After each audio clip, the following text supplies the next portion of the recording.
빈털터리 임금님.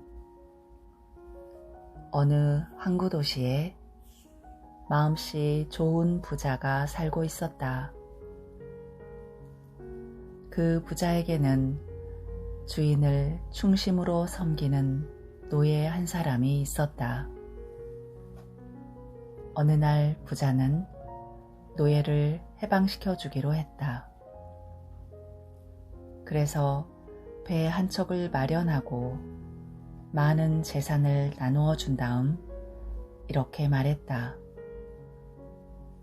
자, 이제부터 이 배를 타고 어디든 네 마음에 드는 곳에 가서 자유롭게 살도록 해라. 노예는 주인에게 깊이 감사하고 기쁜 마음으로 항해를 계속했다.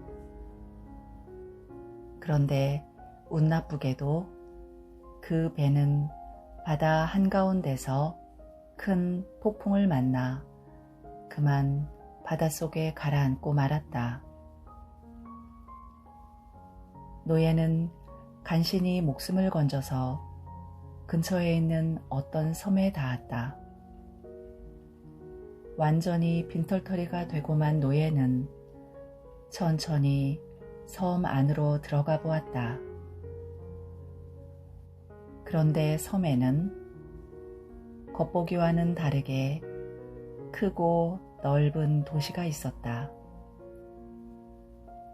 더욱 놀라운 것은 그 도시에 살고 있는 사람들 모두가 나와서 빈털터리 노예를 환영하는 것이었다. 잘 오셨습니다. 지금부터 우리는 당신을 왕으로 모시겠습니다. 그 도시 사람들의 말을 들은 노예는 놀라서 손을 내저으며 말했다.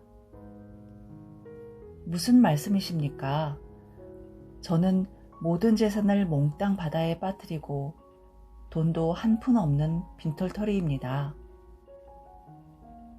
그러자 도시 대표가 말했다. 염려 마십시오.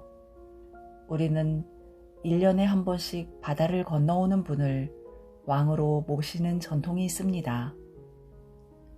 그러니 우리의 왕이 되어주십시오. 그러고는 그 사람은 이렇게 덧붙였다. 그러나 한 가지 기억해 두실 것이 있습니다. 1년이 지나면 당신은 이 섬을 떠나 저 맞은편에 보이는 무인도로 가야 합니다. 저 섬에는 먹을 것도 없거니와 살아있는 것이라고는 아무것도 없는 죽음의 섬입니다.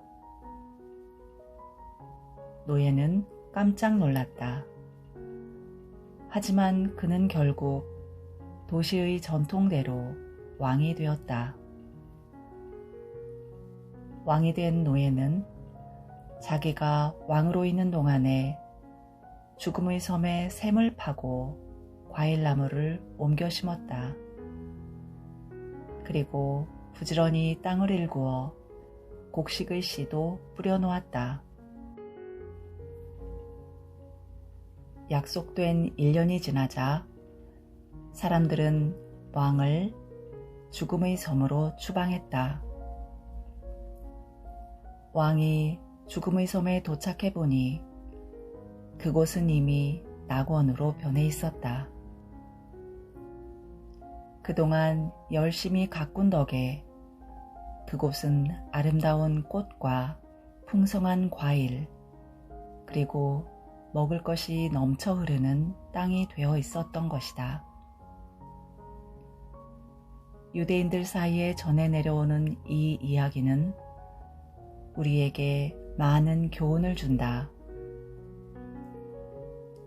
유대인들은 이 이야기 속에 나오는 마음씨 좋은 부자는 하느님을, 노예가 처음에 도착한 섬은 우리들의 인생을 뜻한다고 해석한다. 그리고 노예를 왕으로 추대한 것은 우리 인생을 우리가 마음대로 살 수 있다는 것을 의미하고 1년 후에 가야 하는 죽음의 섬은 인생을 마친 후에 가게 되는 저 세상을 뜻한다.